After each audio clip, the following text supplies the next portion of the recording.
കൈഡോയിന്റെ devil fruit എന്താണെന്ന് നമുക്കാർക്കും അറിയാതിരുന്ന ഒരു കാലം ഉണ്ടായിരുന്നു. ആ സമയത്ത് കൈഡോയിന്റെ ഡെവിൾ ഫ്രൂട്ട് ഏതാണെന്ന് ഒരു തിയറി പുറത്തിറക്കിയ ആളാണ് ജോയ് ബോയ് തിയറീസ്.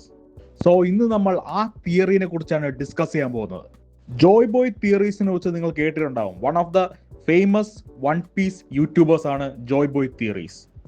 കൈഡോ എന്താണ്, പുള്ളീൻ്റെ പവർ എന്താണ്, പുള്ളി എന്തുകൊണ്ടാണ് ഇത്ര അൺഡിസ്ട്രക്റ്റബിൾ, പുള്ളീനെ ആർക്കും എന്തുകൊണ്ടാണ് കൊല്ലാൻ പറ്റാത്ത, ഇതിൻ്റെ ഒക്കെ കാരണം എന്താണ് എന്ന് നമുക്ക് അറിയാതിരുന്നൊരു കാലം ഉണ്ടായിരുന്നു.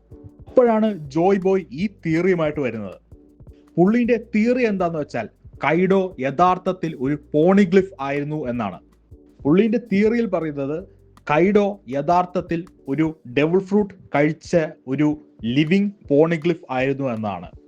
പുള്ളി കഴിച്ച ഡെവിൾ ഫ്രൂട്ട് ഏതാന്ന് വെച്ചാൽ ഒരു ഓണി ഡെവിൾ ഫ്രൂട്ട് ആണ് എന്നാണ് പുള്ളി പറയുന്നത്.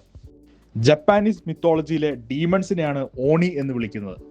നമ്മൾ കൈഡോയിനെയും ഓണിനെയും ഒരുമിച്ച് നിർത്തിയാൽ രണ്ടുപേരും തമ്മിൽ വളരെയധികം സിമിലാരിറ്റീസ് നമുക്ക് കാണാം.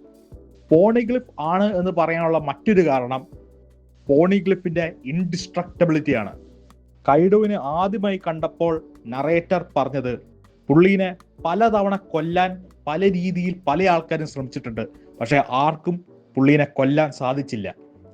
കൈഡോ ഒരു ഡെവിൾ ഫ്രൂട്ട് തിന്ന പോണിഗ്ലിഫ് ആണെങ്കിൽ ഈ പറഞ്ഞ കാര്യങ്ങളിൽ സെൻസ് ഉണ്ട്.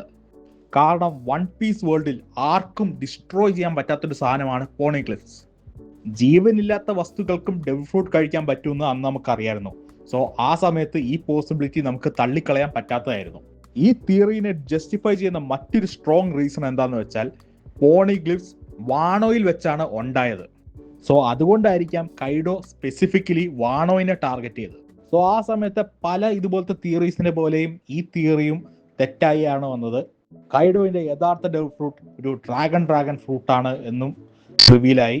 ഇതുപോലത്തെ വിൻറ്റേജ് തിയറീസിനെ കുറിച്ച് നിങ്ങൾക്ക് വീഡിയോ കാണണമെങ്കിൽ താഴെ കമന്റ് ചെയ്യുക. വീഡിയോ ഇഷ്ടപ്പെട്ടെങ്കിൽ ലൈക്ക് ചെയ്യുക, സബ്സ്ക്രൈബ് ചെയ്യുക, അഭിപ്രായങ്ങൾ കമന്റ് ചെയ്യുക. അടുത്ത തവണ കാണുന്നവരെ പീസ്.